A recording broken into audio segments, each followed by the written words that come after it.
চাইতে জানি জানি না তো। মার কাছে প্রণাম করি, আমার ছেলেটার শরীর খারাপ, আমার স্বামীর কোমরে ব্যথা, আমার মেয়ের বিয়েটা হচ্ছে না। আমি তো চাইতে জানি না, কি মুশকিল, ভালোটা চাইবো কি করে? এখানে একটা সমস্যা আছে। এখানে গীতায় বলেছেন, আমি বিনোদ বাবাকেও প্রশ্ন করেছিলাম যে আমরা চাইতে পারছি না কেন? রাধাকুণ্ডে আসছি, 1 মাস নিয়ম সেবায় থাকছি, লোকে জানছে ও খুব নিয়ম সেবা, ঘন্টা হচ্ছে নিয়ম সেবা, চাইতেই পাচ্ছি না। প্রণাম করি, বলছে আমার মেয়ের বিয়েটা হচ্ছে না, ছেলের চাকরিটা হচ্ছে না, রাধারানী।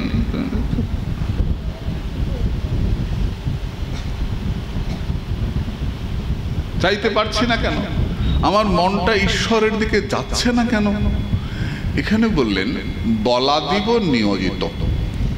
এখানে শ্যামসুন্দর পণ্ডিতজি বলেছিলেন, আমি জিজ্ঞেস করেছিলাম, বলেছিলেন যে অনাদিকালের কোনো একটা পাপ আমাদেরকে এই বিষয়মুখী করে রাখে, কৃষ্ণমুখী হতে দেয় না। জপে বসলাম তো কখন যে অন্য চিন্তায় চলে গেছি বলতেই পারি না। আবার মনে হচ্ছে ও আমি তো জপ করছি, আবার কয়েক সেকেন্ড একটু ভগবানকে চিন্তা করলাম, আবার মনটা চলে গেছে। বলে আমি তো আমি, অর্জুন পর্যন্ত বলছেন চঞ্চলং হি মনকৃষ্ণ প্রমাথি বলবদৃঢ়ম। আমার মনটা কিরকম? বলে বায়ুরিব সুদুষ্করম, বাতাস যেমন চঞ্চল ঘুরে বেড়ায়, আমার মনটা সেই রকম চঞ্চল, মালার মতো ঘুরছে, আমার মন মনের মতো ঘুরছে। হয় কিনা বলুন? গীতার ধ্যানযোগ 6ষ্ঠ অধ্যায় বলা আছে, এগুলো কথা বলা আছে। তো ধ্যানযোগ প্রসঙ্গে আমাদের মনটা অত্যন্ত চঞ্চল, ভীষণ মনটা ঘুরে বেড়ায়, ভয়ঙ্কর চঞ্চল। এই মনটা কি করে আসবে? তখন বললেন চক্রবর্তীপাদ, শতাঙ্কৃপা মহৎসেবা শ্রদ্ধা গুরুপাদাশ্রয়। এই মনটা তখনই আসবে, ভ্রমিতে ভ্রমিতে জীব যদি সাধু বৈদ্য পায়, সেই জীব নিস্তরে মায়া তাহারে ছাড়ায়। সাধু সঙ্গ, ঈশ্বরের ভজন, অনর্থ চলে যাওয়া। পরিষ্কার শুনে রাখো মা, এর আমি যতটুকু শুনেছি সাধুদের মুখে, যত বড় বড় শ্লোক টোলক বলেন সাধুরা, ওই প্রথম কথা হচ্ছে সাধু সঙ্গ। কার হবে জানা যাবে না, যদি কপালে হয় তো হবে।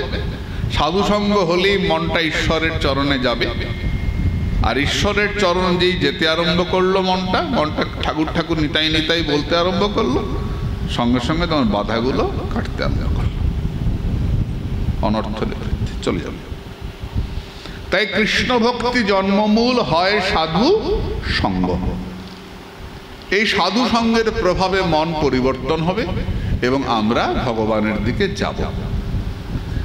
ভগবান সেই রাত্রিতে, শরৎকালীন রাত্রিতে যোগমায়াকে আশ্রয় করে, এই যোগমায়া কৃষ্ণ ভক্তি প্রদায়িনী, ইনার ভজন করেছিলেন ব্রজগোপীগণ 1 মাস ধরে হবিষ্যান্ন গ্রহণ করে, হবিষ্যি ঘি ভাত খেয়ে তবে গিয়ে কৃষ্ণ দর্শন পেয়েছিলেন। 1 মাস হবিষ্যান্ন ভোজি করেছিলেন। এই যোগমায়ার কৃপাকে সম্বল করে ভগবান কৃষ্ণ এই রাস আরম্ভ করলেন। আমরা খুব দ্রুত গোপীগীতে পৌঁছে যাব। রাস আরম্ভ করলেন, তার মনে হলো কৃষ্ণ তিনি সখীদের সঙ্গে নৃত্য করবেন, তিনি বাঁশি বাজালেন। বাঁশি বাজলো, মন্দ মন্দ মধুর তান বাঁশি কোনবা কুঞ্জে বাজিল রে, শরদ চন্দ পবন মন্দ বিপিনে ভরল কুসুম গন্ধ ফুল্ল মল্লী মালতী যুথি মত্ত মধুপ ভরণী, হেরত রাতি উইছন ভাতি শ্যাম মোহন মদনে মাতি মুরলিক গান পঞ্চমতান কুলবতী চিতচরণী। অপূর্ব সুন্দর করে বংশীধ্বনি করলেন গোবিন্দ, আর সেই বাঁশি গিয়ে সুন্দরীদেরকে ডেকে নিয়ে আসছে। নিসম্য গীতং তদনঙ্গ বর্ধনং ব্রজস্ত্রীয় কৃষ্ণ গৃহীত মানসা। কারা এসছেন গোবিন্দের কাছে? বাঁশি যাদেরকে নিয়ে এসছে, কৃষ্ণ গৃহীত মানসা, কৃষ্ণের দ্বারা যাহাদের মনটা চুরি হইয়া গিয়াছে। আমি রাধাকুণ্ডে দেখেছি, যদিও আবারও সেই একই কথা, রাধাকুণ্ডের পরিবেশ খুব দ্রুত বদলে যাচ্ছে। রাধাকুণ্ডের সেই শুদ্ধতা, সেই তপভূমি, সেই তপস্যা খুব তাড়াতাড়ি বদলে যাচ্ছে, খুব তাড়াতাড়ি বদলে যাচ্ছে। বিশেষ করে নিয়ম সেবার মাসে কিছু বড় লোক আছেন যাদের ওই মনটা একটু একটু ভক্তি ভক্তি করে, বেশিরভাগটাই ভোগ ভোগ করে। ওরা গিয়ে প্রথমেই অ্যাটাচ ল্যাট্রিন বাথরুম রুম খোঁজেন, তারপরেই এসি রুম খোঁজেন, তারপরেই খাবার সুব্যবস্থা, তারপরেই বসে আড্ডা দেওয়া। ওই মহাপ্রভু বাড়ির সামনে একটা চায়ের দোকান আছে, বাঙালির ভিড়। আর ওই গোবিন্দ মন্দিরের উল্টা দিকে কয়েকটা চপের দোকান আছে, বাঙালি চপ বিক্রি করে, যত বাঙালির ভিড়। আর ওই লাভের মধ্যে লাভ যেটা হয়, রাধাকুণ্ড শ্যামকুণ্ড 4 বার করে পরিক্রমা হয়, 4 কিলোমিটার হাঁটা হয়, বুড়া বুড়ির শরীর ভালো থাকে, ওটাই লাভ হয়। আর যারা ভক্তি টক্তি আছে ভক্তি করেন, কিন্তু খুব দ্রুত পরিবেশ বদলাচ্ছে। আমাকে ব্রজবাসীরা দুঃখ করেছেন, বৃদ্ধ বৃদ্ধ ব্রজবাসীরা, যে বাঙালি এসে আমাদের পরিবেশটাকে বদলে দিয়ে আমাদের। কেন বাবা? বলে আমাদের বাচ্চারা আগে রাধে রাধে বলতো, এখন বাই বাই বলে। এখন ব্রজবাসীরা অনেক বদলে যাচ্ছে। এখন রীতিমতো ডিজে বক্স বাজে, রীতিমতো লাইটিং চলে, রীতিমতো নাচ চলে। সেই তপভূমি, যেমন তারাপীঠ বললেই মনের মধ্যে একটা ভয় লাগে না? তারাপীঠ, ওরে বাপরে! ওই কি একটা অমাবস্যা বেরিয়েছে এখন, কৌশিকী, শব্দটাই ভুল। কৌশিকী মা দুর্গার একটা নাম। এই অমাবস্যার নাম কৌশিকী অমাবস্যা নয়, এই অমাবস্যার নাম কৌশী অমাবস্যা। কুশ তোলা হয়, এটাই কুশ তোলার শেষ দিন। এই সময় ব্রাহ্মণরা কুশ জোগাড় করে রাখেন সারা বছরের জন্য, তাই অমাবস্যাটার নাম কৌশী অমাবস্যা। ওটাকে কে বা কোন বুদ্ধিমান ব্যক্তি এটাকে কৌশিকী বানিয়ে দিয়েছেন। দুর্গার এক নাম কৌশিকী, ওটা করে দিয়ে কৌশিকী অমাবস্যায় যজ্ঞ করলে ভগবান মা গর পায় সাক্ষাৎ আইসা পড়ে। বাজে কথা এসব, মানে শুধু প্রচার আর টাকা লোটার ব্যাপার। তারাপীঠ মনে হলেই মনে হয় যে 3 কোটি টাকার মদ নিয়ে নাচতে হবে। 3 কোটি টাকার মদ একদিনে বিক্রি হয়, খুব সাংঘাতিক অবস্থা। তারাপীঠের যেমন অবস্থা, নবদ্বীপের যেমন অবস্থা, বাঙালিরা গিয়ে রাধাকুণ্ডেরও একই অবস্থা করে দিচ্ছে। এটা ব্রজবাসীদের দুঃখ। বৃদ্ধ বৃদ্ধ বৈষ্ণবরা বলেন, যে বিষ দিয়ে যায় সেই বিষ সাধুরা হজম করতে পারে না। আমাকে জাহ্নবার ঘাটে বসে এক সাধু বলছেন, নাম বলবো না, বিশেষ মহাত্মা ভজনানন্দী, বলছেন যে বিষ ঢেলে দিয়ে যায় বিষয়ীরা এসে, সেই বিষ সাধুরা হজম করতে পারে না। ঢুকছে গিয়ে দলবল নিয়ে, বৈষ্ণব সেবা দিচ্ছে, আর সব ঘুষের পয়সা, অসৎ পয়সা সব লাগছে, সাধুদের ভজন নষ্ট হয়ে যাচ্ছে। রাধাকুণ্ড তো তপভূমি, এটা ঘুষের পয়সার ছড়াবার জায়গা নয়, অসৎ পয়সা ছড়াবার জায়গা নয়, বৈষ্ণবদের ক্ষতি হয়ে যায়। তাই যারা নীরবে ভজন করেন তারা একদম আড়ালে আড়ে চলে যাচ্ছেন, কোথায় কোথায় কয়েকজনকে চিনি তারা ভজন করছেন। এই বৃন্দাবন তপভূমি, ভোগভূমি নয়। এই বৃন্দাবনে একাকী তপস্যা করার জায়গা, অনুভব করার জায়গা। কিন্তু ওই যে বললাম, কোনো একটা পাপ আমাকে অনুভব করতে দিচ্ছে না, আমাকে ভজন করতে দিচ্ছে না। ব্রজাঙ্গনাগণ, তাদের তো আর পাপক্লিষ্ট নয়, তারা গোবিন্দ বাঁশি বাজিয়েছেন, আর বাঁশি এসে তাদেরকে খবর দিয়েছে তাদের কৃষ্ণ গৃহীত মানসা। ভগবান যাদেরকে ডাকেন তারাই ছুটে যেতে পারে। বলে কত বাজে লোক যে যায়, হ্যাঁ তা যায়। কংস তো মথুরা মণ্ডলে বাস করতো, তাহলে কংস তো আর গোবিন্দ পায় নাই, প্রেম পায় নাই। পেয়েছিল গোবিন্দ সাযুজ্য মুক্তি, সারূপ্য মুক্তি। তো ব্রজগোপীদের ডেকেছেন, ব্রজগোপীরা ছুটে যাচ্ছেন। এখানে সুন্দর বর্ণনা আছে। কেউ গলার হার কোমরে পড়েছেন, কোমলের অলঙ্কার গলায় পড়েছেন, চোখের কাজল পায়ে দিয়েছেন, পায়ের আলতা চোখে দিয়েছেন, সব উল্টা পুল্টা করে ছুটছেন। বলে কেন সেজে গুজে যাচ্ছ না কেন? প্রাণবল্লভ ডেকেছে, সেজে গুজে যাচ্ছ না কেন? বলে আমরা প্রেম করতে যাচ্ছি না, আমরা চোর ধরতে যাচ্ছি। কৃষ্ণ গৃহীত মানসা, কৃষ্ণের দ্বারা গৃহীত হইয়াছে মন যাহাদের। আমরা প্রেম করতে যাচ্ছি না। কোথায় যাচ্ছ? আমরা চোর ধরতে যাচ্ছি। তুমি ঠান্ডার দিনে রাত্রেবেলা ঘুমিয়ে আছো, হঠাৎ করে দেখলে চোর তোমার পয়সার পোটলাটা নিয়ে চলে যাচ্ছে, তুমি কি উঠে লাইট জ্বালিয়ে আগে সোয়েটার টুপি পরবে, তারপর চোর ধরতে যাবে? যে অবস্থায় আছো সেই অবস্থায় দৌড়াবে চুর চুর চুর চুর, তাই না? সোয়েটার পরতে গেলে চোর পালিয়ে যাবে।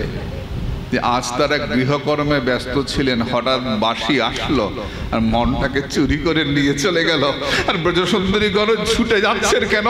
বলে যেতে দেরি হলে মনচোরা পালিয়ে যাবে, চোরকে ধরা যাবে না। ভজন করতে যদি দেরি করিস, আজ না কাল ভজন করব, আর দুদিন পর থেকে ভজন আরম্ভ করব, তাহলে ধরা যাবে না।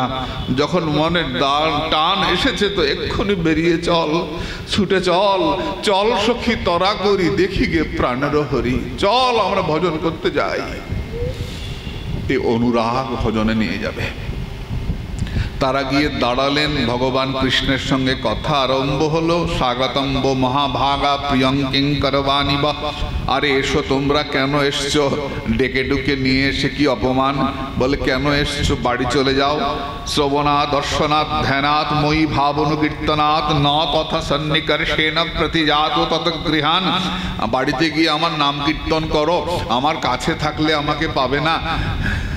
বাড়ি চলে যাও, বাড়ি চলে যাও। সুন্দরীরা বাড়ির দিকে যায় না, তারা গোবিন্দ চরণ পানে তাকিয়ে দাঁড়িয়ে আছে মাথা নিচু করে। বলে গোবিন্দ এত কড়া কড়া কথা বলছে, তোমরা ফিরে যাচ্ছ না কেন?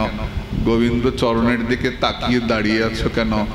আমরা জানি শ্যাম সুন্দর বদনে যতই কড়া কথা বলুক না কেন, যে একবার গোবিন্দ চরণ আশ্রয় করেছে, গোবিন্দ তাকে চরণ ছাড়া করতে পারে না। ওই চরণ যে আশ্রয় করেছে, গোবিন্দ তাকে চরণ ছাড়া করতে পারে না। তাই আমরা চরণ পানে নয়ন দিয়ে দাঁড়িয়ে আছি, মাথা নিচু করে। ঘরে গিয়ে কি করব? যেখানে গোবিন্দ মেলে না সেটা তো বন, আর যেখানে গোবিন্দ মেলে সেটাই তো ঘর। আমরা সব ছেড়ে এসছি, আমরা সব ছেড়ে এসছি তোমার কাছে। কথা শুরু হলো অনেক অনেক অনেক অনেক কথা। শ্রীজীব গোস্বামীপাদ, স্বামীপাদ, বিশ্বনাথ চক্রবর্তীপাদ অপূর্ব অপূর্ব তার ব্যাখ্যা করেছেন। সুন্দরীদেরকে কৃষ্ণ রাজি হলেন নাচব, রাধারানীর সঙ্গে নাচব। সুন্দরীরা বললেন আগে আমাদের সঙ্গে নেচে যেত, তারপর রাধারানীর সঙ্গে নাচবে। এ তো হাটে গোঠে মাঠে নাচা নয়, এ তো রাখালের মাঝে নাচা নয়। আমরা রাই রঙ্গিনী নটিনী সমাজ। এ কি মনে করছো গরু চড়াতে চড়াতে বগল বাজিয়ে বাজিয়ে শীত শীত করে নাচা? আগে আমাদের সঙ্গে যেত, তারপরে গিয়ে রাধারানীকে সঙ্গে দেব। আগে জিতবে। গোবিন্দ মাঝখানে, সুন্দরীগণ চারপাশে নৃত্য করছেন, গোবিন্দ জিততে পারছেন না। শ্যামসুন্দর দাঁড়িয়ে দাঁড়িয়ে কৃষ্ণ কাঁদছেন, চোখের জল পড়ছে। যিনি নৃত্য পরিচালনা করছিলেন নৃত্যলক্ষ্মী এগিয়ে এসে শ্যামসুন্দরের থুতনিটা ধরে বলছেন, শ্যাম কাঁদো কেন? একটা 8-9 বছরের বাচ্চাকে আপনি মঞ্চে তুলে দিন কবিতা বলতে, কবিতা ভুলে গেলে কেমন অবস্থা হয়? ভুলে গেছি, ভুলে গেছে, নাচটা সব ভুলে গেছে, বৃন্দাবনে নাচটা সব ভুলে গেছে। তাহলে নেমে আয়, নেমে আয়।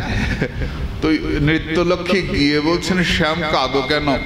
শ্যাম বলে, ওরা কি সুন্দর নাচছে, আমি ওদের সঙ্গে নাচতে পারছি না। ওই বাচ্চা বাচ্চা মেয়েগুলো এমন সুন্দর নাচছে, শ্যাম নাচতে পারছেন না। নটবর, যিনি নটশ্রেষ্ঠ, বৃন্দাবনে যার মতো কেউ নাচতে পারে না, তিনি রাসমণ্ডলে নাচতে পারছেন না। তখন নৃত্যলক্ষ্মী বলছেন, শ্যাম এটা রাধারানীর রাজ্য, এটা রাধারানীর রাজ্য, এখানে চেষ্টা করে কিছু হয় না। যদি মনে করিস চেষ্টা করে ভজন করব, এটা হবে না। বলে কি করে হতে পারে?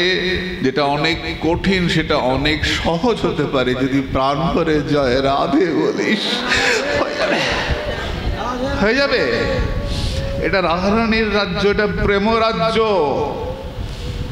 অনেক কঠিন কাজ সহজ হবে যদি জয় রাধে বলতে পারিস। শ্যাম তুমি রাধে রাধে বলো। শ্যাম রাধে রাধে বলতে আরম্ভ করেছেন, সখীরা দাঁড়িয়ে পড়েছে। শ্যাম জিতেছে, শ্যাম জিতেছে। রাধারানীকে সঙ্গে দিয়েছেন, রাধা গোবিন্দ মাঝখানে দাঁড়িয়েছেন রাধা মাধব, আর চারদিকে ব্রজকন্যকাগণ সুন্দরীগণ নাচছেন। আগে মাঝখানে কৃষ্ণ, চতুর্দিকে সখীগণ, এখন মাঝখানে রাধা কৃষ্ণ, চতুর্দিকে সখীগণ। রাসের কতটা স্তর দেখো। মাঝখানে রাধা কৃষ্ণ, চতুর্দিকে সখীগণ। নৃত্য করতে করতে হঠাৎ করে তাকিয়ে দেখলেন রাস মঞ্চে রাধা মাধব নাই। কোথায় গেলেন দুজনে? সখীরা খুঁজতে আরম্ভ করেছেন। দুই দল সখী, একটা ললিতার দল, একটা চন্দ্রাবলীর দল। দুই দল সখী খুঁজতে আরম্ভ করেছেন। কোথায় গেলেন শ্যামসুন্দর? চন্দ্রাবলীর দল জানে শ্যামসুন্দর শুধু একজন সখীকে নিয়ে গেছে, আর ললিতার দল জানে শ্যামসুন্দর রাধারানীকে নিয়ে গেছে। বলি পার্থক্য কেন? দুজোড়া পায়ের ছাপ পড়ে গেছে। রাধারানীর যে পায়ের ছাপ, ললিতা দেখেই বুঝতে পারছেন ওটা রাধারানীর পায়ের ছাপ।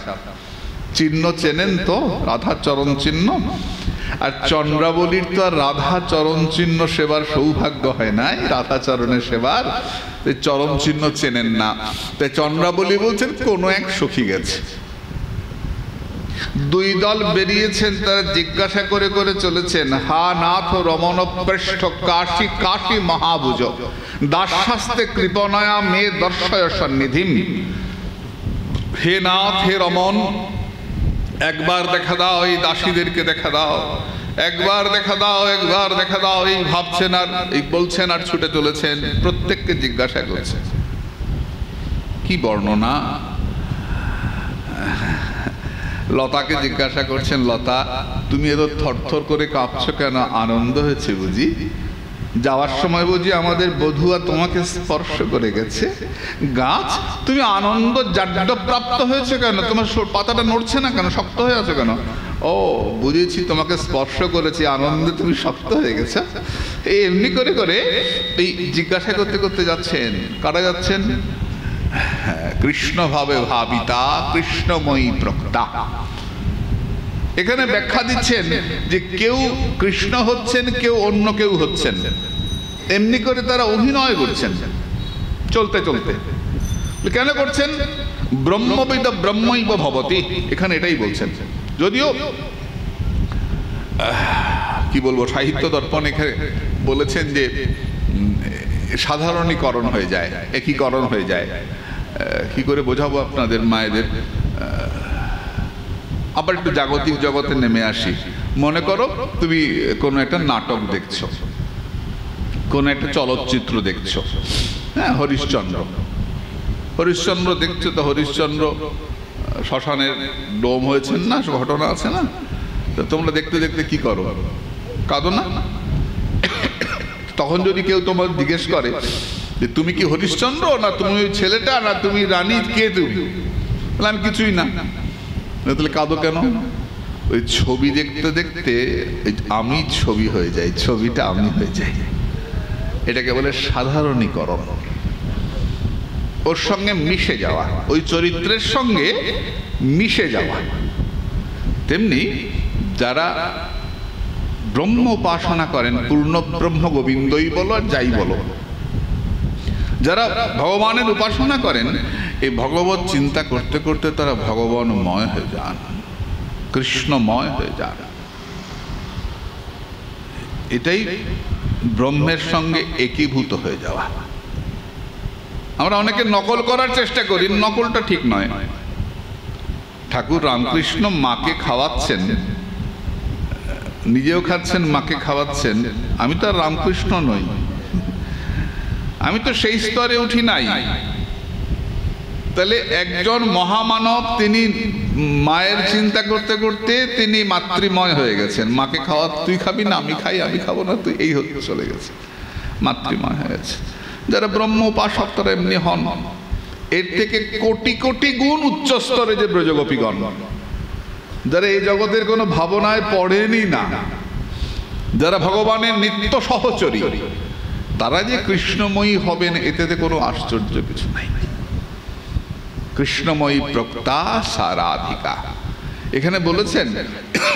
প্রভুপাদ ব্যাখ্যা করতেন, নিহিত ঘোষ গোস্বামী প্রভুপাদ বলতেন যে ওই কৃষ্ণ চিন্তা করতে করতে সখীগণ এবং রাধারানীও তারা বিবর্ণা হয়ে যেতেন। হা কৃষ্ণ, বিশেষ করে রাধারানী বিবর্ণা হয়ে গেলেন। বিবর্ণা মানে কি? বিগত হইয়াছে বর্ণ যাহার, যার রং চলে গেছে। তো কৃষ্ণ চিন্তা করতে করতে রাধারানীর রং চলে গেছে। তো রাধারানীর রং কিরকম? টুকটুকে ফর্সা, তপ্ত স্বর্ণপ্রভাং রাধা, সোনার বরণ। তা চিন্তা করতে করতে সোনার বরণ চলে গেছে। তো বরণ চলে গিয়ে কি বরণ হয়েছে? কৃষ্ণ বর্ণ হয়েছে। রাধারানীর রং কি এত কাঁচা রং রে, কৃষ্ণ চিন্তা করে চলে যাবে? কৃষ্ণ চিন্তা করতে করতে রাধারানী কৃষ্ণময়ী হয়ে গেছেন। দেখবে পুরীতে তোটা গোপীনাথের দুপাশে রাধারানী আর ললিতা কৃষ্ণ বর্ণা। তোটা গোপীনাথ যারা দেখেছেন, পুরীতে গেছেন না, টোটা গোপীনাথ, বসা গোপীনাথ, গোপীনাথের দুপাশে দেখবেন রাধারানী আর ললিতা। বলে কি? কৃষ্ণ বর্ণা। কৃষ্ণ চিন্তা করতে করতে কৃষ্ণ বর্ণা হয়ে গেছেন। অনেক গৌড়ীয় মঠে দেখবেন কৃষ্ণ সাদা রঙের। বলে সাদা রঙে আবার কৃষ্ণ হয় নাকি? রাধারানী যদি কালো হতে পারে, রাধা রাধা চিন্তা করতে করতে গোবিন্দ সাদা হতে পারে না? গোবিন্দ ফর্সা হয়ে গেছে। নোষ রমণ রহাম রমণী যদি হয়, সে রমণ নয়, আমি রমণী নই। কে কৃষ্ণ কে রাধা এ বোঝা বড় দায়, আমার তোমার বুদ্ধিতে হবে না। সচ্চিদানন্দ বিগ্রহ, দুজনেই একই রসে গড়া, একটা কৃষ্ণ মূরতি, একটা রাধা মূরতি। এখানে এ পুরুষ এ নারী এরকম চিন্তাই আসবে না। এখানেই অচিন্ত তত্ত্ব। যেমন মায়ের ক্ষেত্রে বলছেন অচিন্তা পরাক্ষা শক্তি মা যোগমায়া, মায়েরকে চিন্তা করে ফেলা যাবে না। তেমনি আমার যোগেশ্বর গোবিন্দ, তার শক্তি রাধারানী একই তত্ত্ব, সব মিলেমিশে একাকার। ওই এদেরকে এমনি করে চিন্তা করা যাবে না। তো ব্রজসুন্দরীগণ কৃষ্ণময়ী হয়ে কৃষ্ণ চিন্তা করতে করতে তারা চলেছেন। চলতে চলতে যমুনার ধার দিয়ে যাচ্ছেন, দুজোড়া চরণ চিহ্ন পড়ে পড়ে যাচ্ছে, একটা রাধারানীর একটা মাধবের। এই চরণ চলতে চলতে এক জায়গায় গিয়ে দেখলেন শুধু মাধবের পায়ের ছাপ, রাধারানীর পায়ের ছাপ নাই। চন্দ্রাবলীর দল দাঁড়িয়ে পড়েছেন যে মেয়েটার পায়ের ছাপ তো নাই, তাহলে এখানেই মেয়েটা কোথাও আছে, খোঁজ খোঁজ খোঁজ। ললিতা বুদ্ধিমতী ইশারা করে বলছেন বিশাখাকে চল আমরা সঙ্গে যাই। বলে কেন? বলে সঙ্গে গেছে। কি করে বুঝলি সঙ্গে গেছে? তাকিয়ে দেখ আগের পায়ের ছাপগুলো আর পরের পায়ের ছাপগুলো, কি দেখবি? আগের ছাপগুলো হালকা হালকা পড়েছে আর পরের ছাপগুলো একটু ডেবে ডেবে পড়েছে। বলে মানে কি? বলে বুঝলি না, এখানে এসে প্রীতম প্রিয়াকে কোলের মধ্যে তুলে নিয়েছে, প্রিয়া প্রীতম একসঙ্গে চলেছে কিনা। বলে ভারী ভারী পায়ের ছাপ পড়েছে, চল আমরা সঙ্গে যাই। এই দুই দল সঙ্গে চলতে চলতে, দুই হরে কৃষ্ণ ললিতার দল চলতে চলতে যমুনা তীরে, আমরা খুব দ্রুত চলে যাচ্ছি, এখানে অনেক অনেক সুন্দর প্রসঙ্গ রয়েছেন, গৌর হরি বল। চলতে চলতে তারা গিয়ে যমুনার তীরে পৌঁছেছেন। তারপরে চন্দ্রাবলীর দল এসছেন। এসে সবাই মিলে একসঙ্গে বসে গান গাইতে আরম্ভ করেছেন, একই সুরে একই তালে একই মনে। এখানে ব্যাখ্যাকার বলেছেন একতান মনা, সকলে একসঙ্গে একই ভাবনায় ভাবিত হয়ে ভগবানকে ডাকছেন। প্রশ্ন করছেন বিভিন্ন মন হতেই পারে, বুঝছেন না? কোন মঞ্চে যদি গান বাজনা আরম্ভ হয়, লক্ষ্য করে দেখবে বড় বড় শিল্পীরা যখন বসে, অনেকে বসছেন একসঙ্গে, অনেক পাখোয়াজ, সেতার, এটা অনেক রকম যন্ত্র বসে না, বসেই গান আরম্ভ করে। আমাদের মধ্যে এই মাইক ধর, হরে কৃষ্ণ হরে আরম্ভ করে। কি করে? প্রথম টিং টিং টুং টুং টক টক টক টক টিং টিং টিং টং টিং করে না? আমার মতো লোক মনে মনে ভাবে, ধুর, আরে বৈশা আরম্ভ কর না, হরে কৃষ্ণ ট্যাং ট্যাং ট্যাং ট্যাং আরম্ভ কর না। করে না, কিন্তু করে না, সবগুলো একই টানে বাঁধে, টং টং টুং টিং টিং মোড়ায় মোড়ায় করে না, ওই করতেই তো 10 মিনিট যায়। আমরা বসে থাকি কখন আরম্ভ হবে, তারপরে গিয়ে শুরু হলো। কেন হয়? একটা যন্ত্র যদি বেসুরো বাজে, অন্য তালে বাজে, অন্য স্কেলে বাজে, যাই বলুন, তাহলে গানটা নষ্ট হয়ে যাবে। রাসের এটা গান, গোপী গীত, এটা শ্রেষ্ঠ গীত। শ্রেষ্ঠ কেন? বলে যেটাতে চোখে জল, ভেতরে আনন্দ। বলে কাঁদতে এসছে কেন এরা? এত আনন্দের মধ্যে কান্না কেন? ন বিনা বিপ্রলম্ভেন সম্ভোগ পুষ্টিমশ্নুতে কষাইতেহি বস্ত্রাদৌ ভূয়ান রাগৌ বিবর্ধতে। যদি বিরহ না আসে, মিলনটা আনন্দের হয় না। আবারও বলছি মা, এই স্তরে পৌঁছাতে হলে রীতিমতো ভজন শ্রম, রীতিমতো হরিনামে নিষ্ঠা, গুরু কৃপা, শ্রদ্ধা অবশ্য প্রয়োজন। নালে শুধু মুখে শুনে মনে হবে এটা ছেলে একটা মেয়ে ট্যাং ট্যাং করে নাচছে। এই ভাবনায় ভাবিত হতে হলে কৃষ্ণ ভক্তি রসভাবিতামতি, মনটাকে কৃষ্ণ ভাবে ভাবিত করতে হলে লোল্লমপি মূল্যমে কলম। শাস্ত্র খুব জোর গলায় আমাদেরকে বললেন, একটাই মূল্য তোমার অন্তরের তীব্র লালসা। হা রাধে কবে তোমায় পাবো, হা প্রাণেশ্বরী কবে তোমায় পাবো, এই আকুলতা। তোমাদেরকে আমি আগেও হয়তো বলেছি, জানো মা, আজ থেকে ধরো 25-30 বছর আগের কথা বলছি। তখন রাধাকুণ্ডে এত আলো ছিল না, অন্ধকার থাকতো, বাল্ব জ্বলতো, আমরা টর্চ মেরে, ব্যাটারির টর্চ মেরে মজা করে দেখতাম বাল্ব জ্বলে কিনা। সকালে একবার জল আসতো, সেই জল নিয়ে কাড়াকাড়ি। রাধাকুণ্ডের জল তুলে রান্না হতো, এগুলো আমার নিজের চোখে দেখা। রাধাকুণ্ড থেকে বালতি করে জল নিয়ে গিয়ে রান্না হচ্ছে, জলের এত অভাব। রাস্তাঘাট তো ভালো ছিলই না, পরিক্রমায় লোকে যেতে ভয় পেত, দিনে দিনে পরিক্রমা করত, ছিনতাই আর অন্যান্য অনেক কিছু অত্যাচার হতো। গোবর্ধন পরিক্রমায় এত লোক আমরা পাই নাই, পূর্ণিমাতে কিছু লোক হতো। এখন যেমন প্রতিদিনই লাখো লোক, এটা ছিল না। তা যে কথা বলার জন্য আরম্ভ করলাম, কিন্তু জানো মা, আমি শুনেছি, আমার মতো পাপি, আমার মতো কুকুর, আমি শুনেছি ওই যেখানটা বাজার বসে না, বাজারের পাশে একটা গাছ আছে, গাছটা বোধহয় মরে গেছে, এখন বোধহয় নতুন গাছ লাগিয়েছে। একটা পুরনো গাছ ছিল ওখানে, ওই বাজারের পরেই। ওইখান থেকে রাত্রেবেলা, তখন রাধাকুণ্ড তো 8টার পরে পণ্ডিতজির পাঠ শেষ, সব অন্ধকার হয়ে যেত। এই রাত্রেবেলা ওইখান থেকে একটা চিৎকার ভেসে আসত, রাধে। চিৎকার, কি কান্না আমি বলতে পারবো না, রাধে রাধে চিৎকার করে কান্না, কত রাত পর্যন্ত কান্না, চিৎকার। আমি তো ছোট, তখন টর্চ মারছি, কত বয়স তখন আমার, 22-23-24 হবে, টর্চ মারছি। সীতানাথ বাবা আমাকে আপত্তি করছেন, সীতানাথ বাবা এই রাসবাড়ির মহন্ত, বাবা টর্চ মেরো না। কেন যেটু? কোনো মহাত্মা তার আরতি জানাচ্ছে, রাধারানীর কাছে আরতি জানাচ্ছে, টর্চ মেরো না। কি কান্না! গোবিন্দকুণ্ডে কান্না আসছে, করতালের আওয়াজ আসছে, খুঁজে পাচ্ছি না।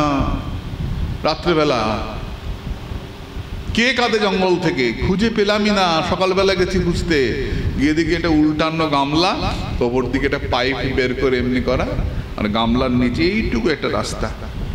ওই রাস্তার ভেতর দিয়ে ওই গর্তের মধ্যে বসে কোনো সাধু রাধারণের কাছে আরতি জানান। তখন তো গোবিন্দকুণ্ড এরকম ছিল না, অনেক জঙ্গল, অনেক বেশি জঙ্গল ছিল। এখন তো লাইট গাড়ি চলছে। আরতি, আরতিটাই ভজন। যত বেশি আরতি আসবে, হা প্রাণেশ্বরী, হা প্রাণেশ্বরী, জানবি, তত ভজনে অনুরাগ বাড়বে, তত অনুভূতি বাড়বে। কোথায় গো প্রেমময়ী রাধে রাধে, তোমার কাঙাল তোমায় ডাকে রাধে রাধে। এই আকুলতা আমরাও কীর্তন করেছি দেখা দেখি, এখন তো সব শেষ হয়ে গেছে, সব শেষ, কিছুই করি না। তো এই আকুলতা, তোমার কাঙাল তোমায় ডাকে রাধে রাধে, কোথায় গো প্রেমময়ী রাধে রাধে। এই আকুলতা, এই আকুলতাই ভজনকে বাড়িয়ে তোলে।